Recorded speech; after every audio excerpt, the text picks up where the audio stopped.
नमस्कार, मी बलभीम विठ्ठल कांबळे, माझे बंधू भाऊ राम विठ्ठल कांबळे यांनी वॉचमॅन ड्युटीचं काम करत असताना अचानक येऊन पोलीस गाडीमध्ये त्यांना शिवीगाळ करण्यात आलेले, अश्लील शिवीगाळ व आरवाच्या भाषेमध्ये शिवीगाळ करून त्यांना मारहाण केलेली आहे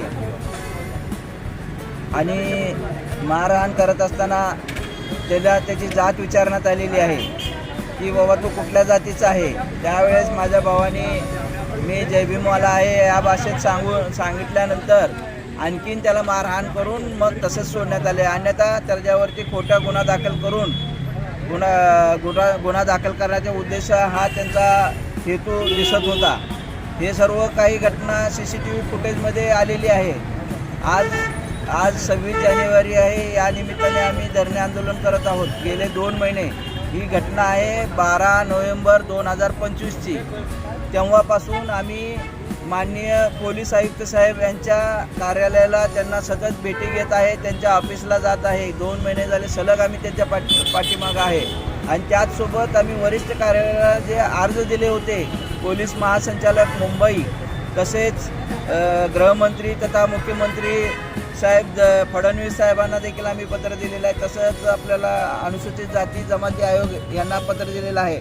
या सर्वांचे ईमेल आणि पत्र आलेले असून देखील हे विजापूर नाका पोलीस स्टेशनचे दादासाहेब गायकवाड, सुशांत वराळे हे गुन्हा दाखल करून घेत नाहीत आणि पोलिसांना वाचवण्याचा प्रयत्न करत आहेत.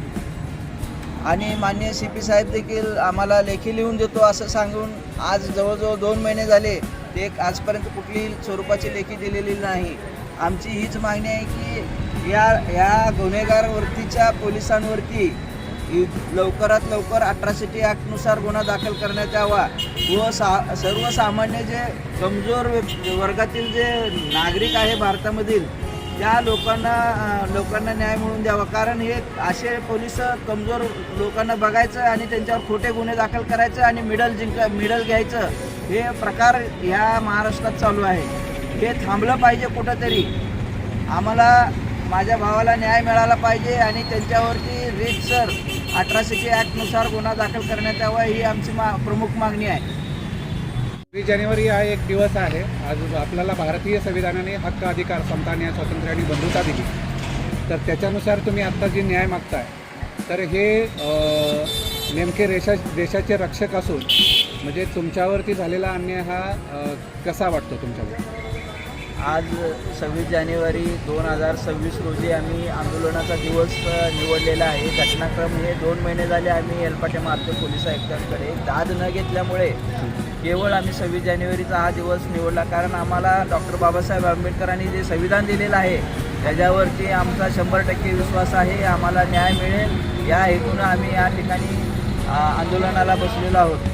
आणि हे जे API क्षीरसागर आहे FC पोलीस स्टेशनचा क्राईम ब्रँचचा, यांनी इतके अश्लील शिवीगाळ दिलेले आहेत की आज आम्हाला तोंडानं सांगायचं म्हटलं तरी देखील आम्हालाच ते शब्द वापरायला सुद्धा आम्हाला लाज वाटते अथवा आम्हाला ते गोष्टी बोलायचं म्हटलं तरी अवघड चाललेलं आहे. आई बहिणीला अश्लील शिवीगाळ केलेले, अश्लील अक्षरशः ते सांगण्यासारखं नाही. सगळं काही घटनाक्रम आहे ते CCTV व्हिडिओमध्ये आहे. आणि एवढा मोठा एव्हिडन्स असून देखील यांच्यावरती कारवाई होत नाही. केवळ पोलीस आहेत म्हणून यांच्यावर कारवाई होत नाही आहे. जर या ठिकाणी जर सर्वसामान्यातला माणूस असला असता तर तेव्हा गुन्हा दाखल करून मोकळा झाले असते. पण हे पोलीस आज नागरिकांचे रक्षक नसून हे भक्षक झालेले आहेत, गुंडवृत्तीचे झालेले आहेत. कायद्याचा आणि वर्दीचा गैरवापर अतोनात करत आहेत. यांच्या मालमत्तेची, संपत्तीची चौकशी व्हायला पाहिजे. आज हे असे अचानक येऊन कृत्य करतात, हमला करतात. अचानक आल्यानंतर माणूस काय करणार? आम्हाला जोपर्यंत न्याय मिळत नाही तोपर्यंत हा आंदोलन चालू राहील. ताज्या बातम्यांसह ठळक घडामोडी पाहण्यासाठी आजच DD दर्पण न्यूजला लाईक करा, शेअर करा व सबस्क्राईब करायला विसरू नका.